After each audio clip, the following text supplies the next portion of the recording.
Did you know that DUI stands for driving under the influence? Today we are going to be discussing about laws here in California. And when I'm going to discuss about the laws, I am just going to be here informing you that these laws exist. I am not either taking a position of that you should follow them or you should not follow them. I am here just to tell you what the laws are about. And these laws what they're all about is offenses involving alcohol and drugs. And as well, we're going to be covering murder.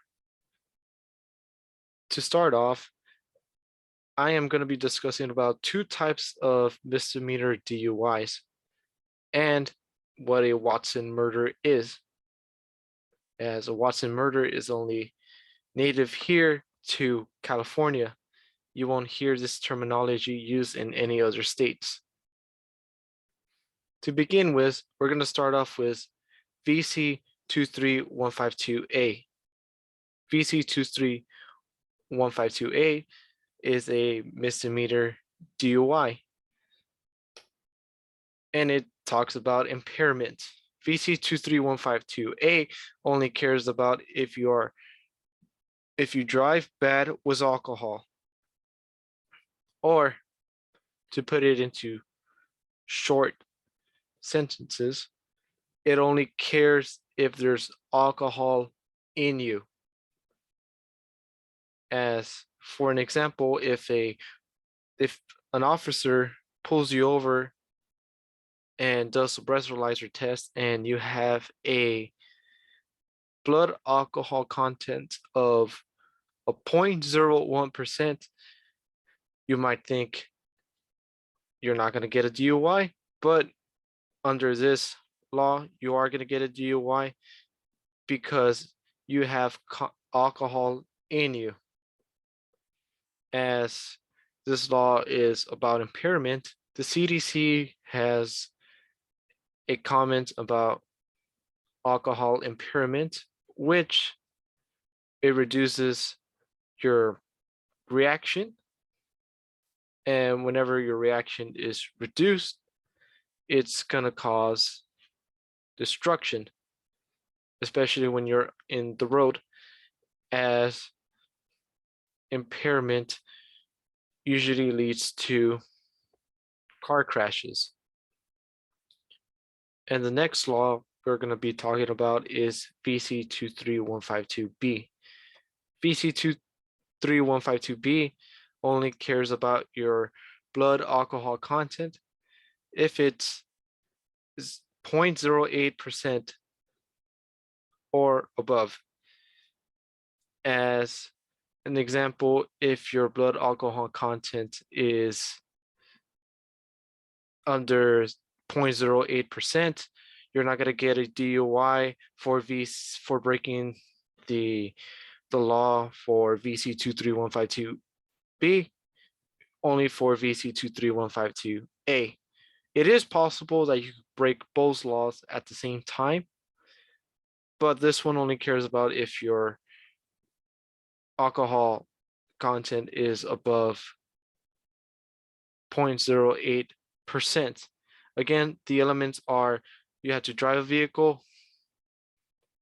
Being a bad driver is not required. And your blood alcohol content has to be above 0.08%. Then we're going to get next to what a Watson murder is. A Watson murder is an implied malice murder under driving under the influence. A Watson murder is an implied malice murder. An implied malice murder is at default a second-degree murder.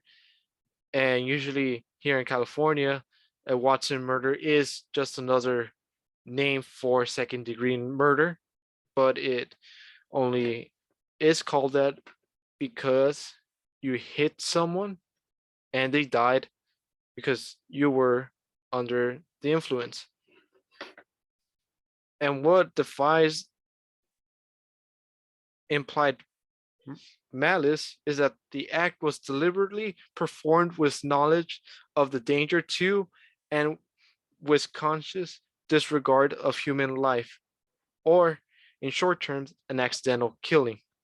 And second degree murder could lead you to 15 to life in prison, specifically in state prison. And now we are at our end of our topics. And here's a quick summary. First of all, we talked about what VC 23152A is, which it only cares about if there's alcohol in you, rather than VC 23152B cares about if your blood alcohol content is 0.08% or above. And if you ever got in a crash and killed somebody while you're under the influence, that is called a Watson murder. And it's only native here in California, as well as the other two laws. And my professor have explained to the whole class to be careful whenever you're going to be driving, as it could change your life for the best or for the worst.